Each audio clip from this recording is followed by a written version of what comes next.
Olá, meu nome é Gabriel Franco, eu estou atuando na Bolsa de Maratona das Escolas Públicas e hoje eu vim aqui resolver um exercício bem bacana chamado robô, certo?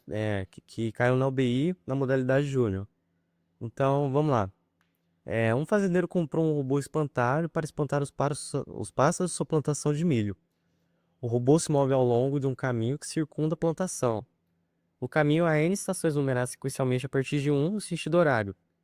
A figura abaixo mostra um exemplo com 8 estações. Então aqui tem um desenho, né, da plantação e beleza. O robô inicia cada dia na estação número 1, então obedece a uma sequência de comandos. Os comandos são gerados por um algoritmo de aprendizagem de máquina que coleta informações através de sensores espalhados na plantação, para garantir uma cobertura de vigia máxima. Cada comando faz com que o robô se mova para uma outra estação, vizinha à estação que ele se encontra, ou no sentido horário ou no sentido anti-horário. O robô permanece nessa nova estação até receber um novo comando, certo? Apesar da promessa de que o robô protegeria a plantação, ao final de um determinado dia, o fazendeiro notou que parte de sua plantação estava devastada por pássaros. O fazendeiro agora quer entender melhor o que aconteceu. Então, dados os números da estação mais próxima à área devastada e a sequência de comandos que o robô obedeceu naquele dia, escreva um programa para determinar quantas vezes o robô permaneceu na estação mais próxima à área devastada. Então, beleza. Aqui ele dá três inteiros pra gente, o N, o C e o S, representando, respectivamente, o número de estações, o número de comandos e o número da estação mais próxima da área devastada. A segunda linha contém C inteiros x1, x2, xc, representando a sequência de comandos recebidos pelo robô.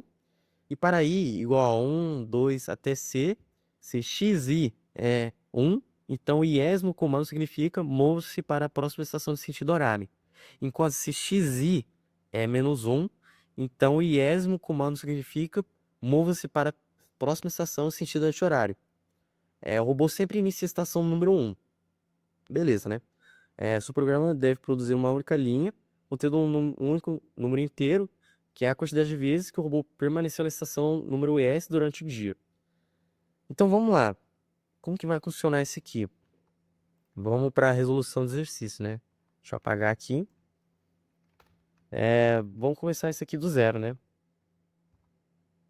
Aqui a gente tem que N é a quantidade, né, de estações. Então, vamos lá, vamos começar fazendo a leitura dessas variáveis, né? N, C e S. Vamos dar um CIN, né? Em cada uma delas. E aqui a gente vai criar um array de tamanho N, só que mais um. Por causa que, como a gente sabe, o array ele cria, por exemplo, se eu quero um array de tamanho 5, ele vai criar do 0 até o 4. Para evitar isso, só vou criar tipo como um N mais um, né?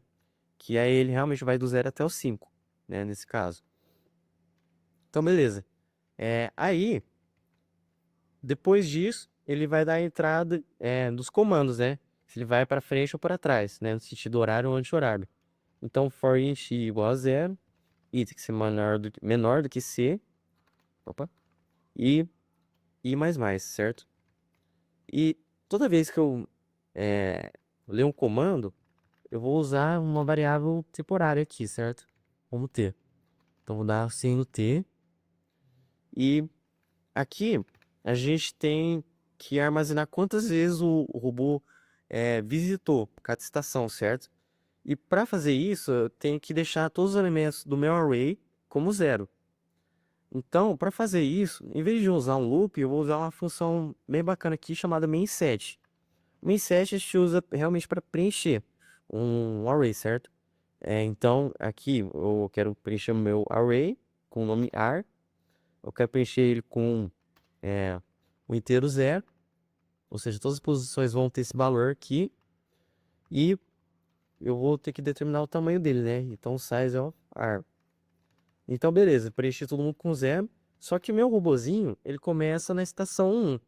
Então, meu array, né, na posição 1, eu vou incrementar ele aqui, certo? Caso aqui limite conta no exercício.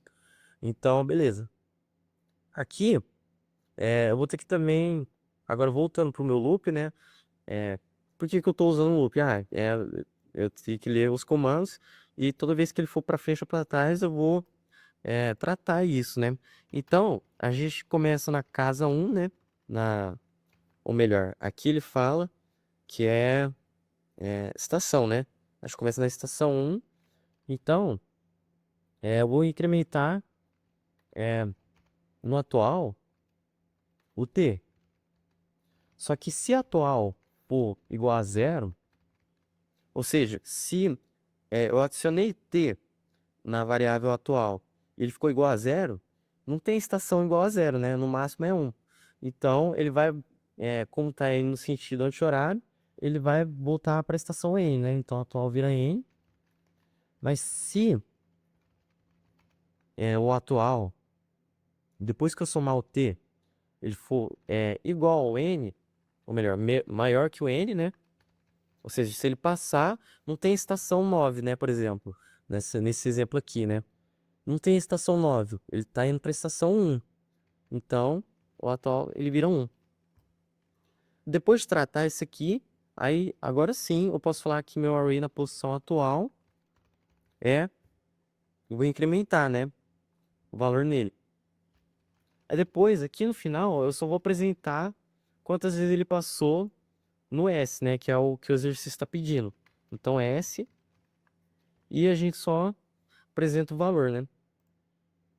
Vamos então fazer aqui um caso de teste.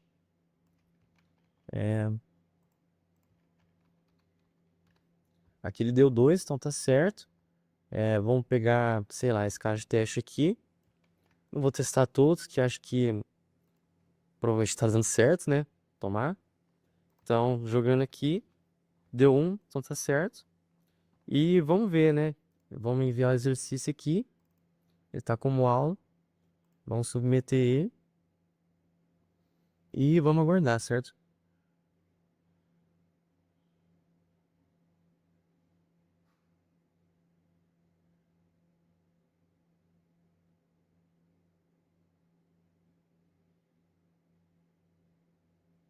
Então, beleza. A gente alcançou a pontuação máxima aqui. Quer dizer, né, que a gente acertou todas as subtarefas dele. E, assim, olhando para o exercício aqui, é bem interessante, né? Que a gente tem que usar... assim, deu para apresentar, por exemplo, essa função main_set que pouca gente fala, mas que é muito útil, certo? Em vez de a gente ter que fazer um loop para preencher com valores, né, a gente só usa essa função aqui, que é muito bacana. E tem essa ideia, né, de você, sentido horário, anti-horário, então e que é meio que te confundir, mas assim, você olhar aqui, dá para desenvolver um programa bem simples, né? E é isso. Eu espero que vocês tenham gostado da resolução do exercício e até a próxima. Muito obrigado.